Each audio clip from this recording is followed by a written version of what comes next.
Welcome to the Biomimicry Ecotone episode 20.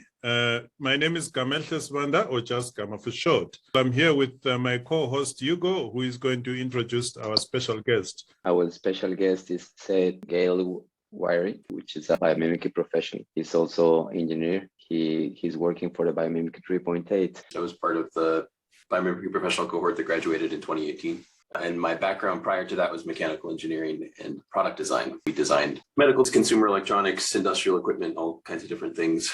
How did you get into biomimicry? I was getting my hair cut.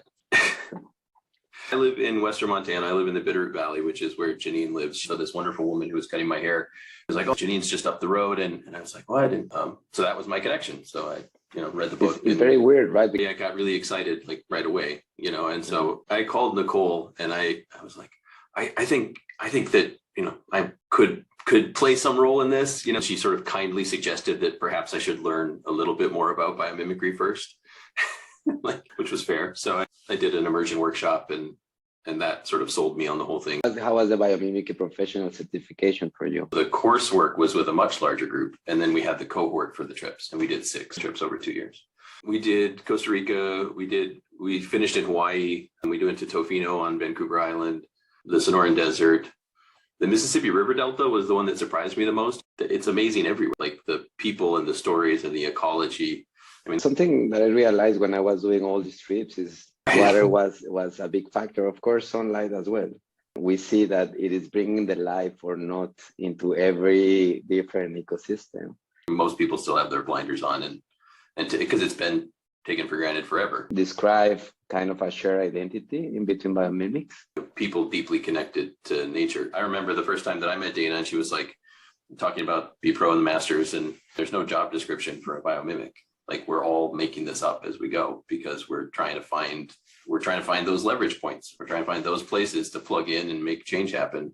What is positive? That is different companies, the idea of functioning the way that an ecosystem does at a site level, a facility level, and ultimately, hopefully, even at a company organizational level. Like Google and Microsoft both participating as bitter rivals in the tech industry, but realizing that there's enough potential for shared learning and growth and understanding that they can cooperate on some of these things.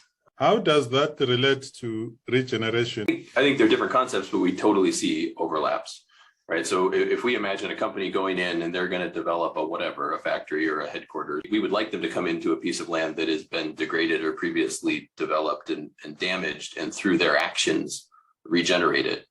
And increasing the ecosystem service benefit production is one way to measure that regeneration. Is it technically feasible and economically viable to even think about having a biomimicry certification of products and buildings and initiatives like that? Our clients tend to start with very small steps, and you obviously couldn't certify them, and then they do more. And then when do you say that they have arrived at some biomimetic threshold or certification or stamp is, I think, an impossible. Which is the latest strategy that blew your mind? It's a woodpecker inspired concussion prevention device. Why don't woodpeckers get concussions? Like 80 million times they smash their head against a tree, and yet they don't have concussions. And so they have a shock absorbing structure at the base of their beak where the beak attaches to the skull. And NASA came up with the word slosh when they were originally doing rockets, and they were looking at liquid fuels sloshing around in a tank. And that causes a lot of problems for rockets. So they had to limit slosh in rocket engines. So it turns out that slosh, the brain moving inside your skull, is what causes these traumatic brain injuries that from repeated sloshing action. Mm-hmm. And so when you see football players get this buildup of traumatic brain injury over time because of all this brain sloshing, the woodpecker stops that by just slightly increasing the pressure so that there's like a snug fit between the brain and the skull right before it hits. And then there's none of this sloshing behavior. Do you have in mind a description of what a biomimicry business could be? One of the things that's happening is companies are making all of these commitments that they know they need to make without really knowing how to meet them. So it's one thing to make a carbon goal because it's easy to measure carbon and it's a thing. But then when it comes to biodiversity commitments and the sort of the buzzword today is nature positive. Like all of these companies are talking about being nature positive, and nobody really knows what nature positive means. But when we go to, like COP26, it's like nature is everywhere. Janine and Nicole came back from COP26 last fall and said, there's no green ink left in Europe. Like it was all spent on COP26. Like it. For example, with the interface, like I know that is one of our beloved cases of biomimicry. But my question being from Mexico is, do we really need carpets?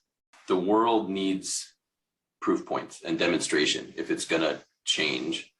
And so even if the world doesn't need carpet, if Interface is willing to rethink their processes and incorporate biomimicry in a way that shows other companies that it's possible. You've talked to quite a diverse range of biomimicry folks across the world. What does that leave you guys with?